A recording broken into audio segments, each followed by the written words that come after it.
So ngayon, ang i-discuss naman natin ay laws of logarithms. So meron tayong mga objective. At the end of the video, you are expected to use laws of logarithms to expand each term, write logarithms in single form, define common logarithm, and use anti-logarithm for solving logarithm. So ito yung mga objective natin and hopefully makukuha natin itong lahat. So laws of logarithm. So meron tayong tatlong laws. So log x times y to the base b equals log x to the base b plus log y to the base b. So nakikita niyo ito yung multiplication. So x times y. So ang ihiwalay niyo lang ang dalawang ito at papalitan niyo ng plus. Ito naman ay quotient. So magiging subtraction. So log x to the base b minus log y to the base b. Ganyan lang. Then sa law number 3, so dahil meron exponent, so ang exponent or yung n, ilalagay lang dito sa harap ng log. So log x raised to n to the base b is equal to n log x to the base b. Ito yung mga laws of logarithm. So example, use the laws of logarithm to expand. So gaya nito, dahil 7 times 7x, mahiwala itong dalawang ito sa plus. So log 7 plus log x. So nakikita niyo dito walang base. So pag walang base, ibig sabihin niyan merong 10. Automatically 10 ang base niyan. So that itawag diyan ay common logarithm. So sa calculator ninyo kung walang base nakalagay, automatically yung base niyan ay 10. So dahil ito ay quotient, so subtraction. So log 8 to the base 5 minus log x to the base 5. Ito naman ay combination ng merong exponent at merong multiplication. So, iwalay nyo muna ang dalawa. So, log x squared plus log y. And then, dahil meron pang exponent dito, so ilagay nyo lang 2 log x plus log y. Ang 2 ilagay dyan. Sa law number 3. So, number 4 naman, log x squared times y over z squared to the base 2. Dahil merong quotient, so ihiwalay nyo muna by subtraction. So log x squared times y to the base 2 minus log z squared to the base 2. So subtraction, wala na yung quotient. Ang continuation niyan, dahil meron pang ganito, exponent, so ilagay nyo dyan. Ihiwalay nyo muna ang dalawang ito, dahil ito yung multiplication. So log x squared to the base 2 plus log y to the base 2 minus 2 log to the base 2 log z to the base 2. So, nahiwalay lang dalawang ito. So, ngayon yung exponent, ilalagay nyo dyan. So, ito na. So, 2 log x to the base 2 plus log y to the base 2 minus 2 log z square to the base 2. So, ganyan lang. So, proceed tayo sa example number 5.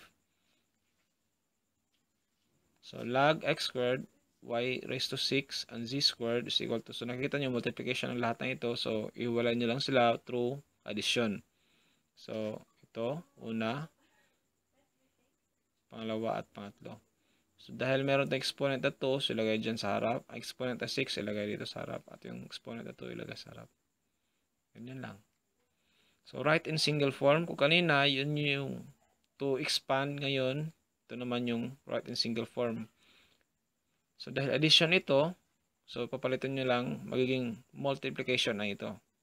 So, log 2 times x or 2x to the base 2. Ito yung sagot. In single form. Ito naman, dahil subtraction, alam nyo na quotient. So, log 3x plus 4 over x. So, meron siyang addition, so multiplication, kagaya niyan. Ito naman ay subtraction, so quotient. So, yung mga number sa harap ng log, so magiging exponent yan. Kagaya nito, 3, y cube. Ito naman, 2 log x to the base 2 minus, dahil minus ito, so magiging quotient. common logarithm. So, sinabi ko kanina, pag makita kayo ng log na walang base, ibig sabihin yan, ito ay common logarithm. So, common logarithm is the logarithm with base 10 and is usually written in log or log to the base 10. So, ito, log 1,000 is equal to 3. Ito yung mga sagot, log 100, 2. Log 10 is 1, log 1 is 0, log 0.1, at so on. Yan ang tinatawag na common logarithm sa calculator ninyo. So, anti-logarithm. So, yung anti-logarithm is if log x equals y, then x is called the anti-logarithm. So, in symbols, x equals anti-log y. Kasi, dapat yung y nandito, log y to the base. Log y equals x. Pero, baliktad. So, ang tawag dyan, anti-logarithm. So, find x. Meron tayong example. Find x if log x equals 4.32. Find x if log x equals 4.32. So, solution, exponential form. So, i-convert nyo lang siya into exponential form. So, alam nyo naman pag-convert. So, 10, meron 10 dito. So, 10 raised to 4.32. Ang sagot niyan is 20,892.96.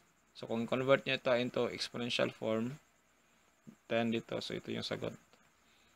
At meron din dyan, automatically sa inyong calculator, anti-logarithm. So, solution number 2.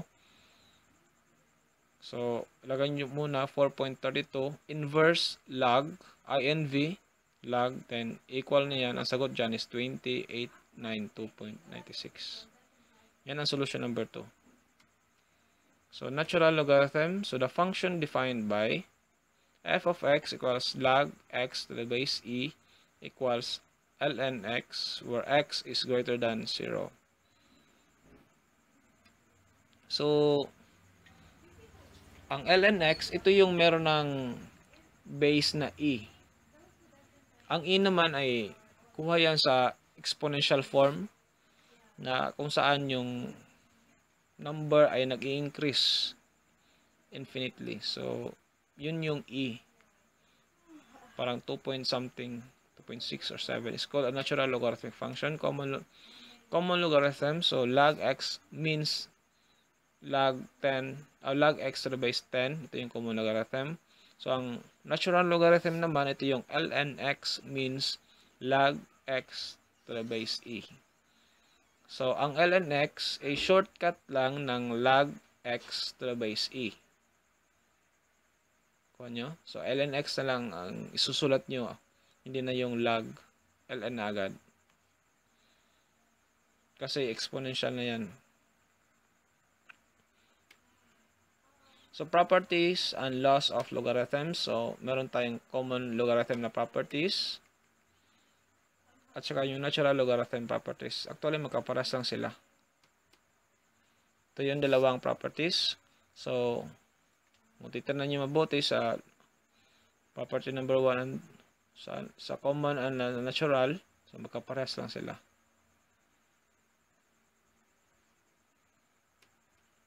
So, what you learned. Use laws of logarithm to expand each term. Write logarithms in single form. At marami pa yun. So, thank you for listening. If you have some question, just comment below.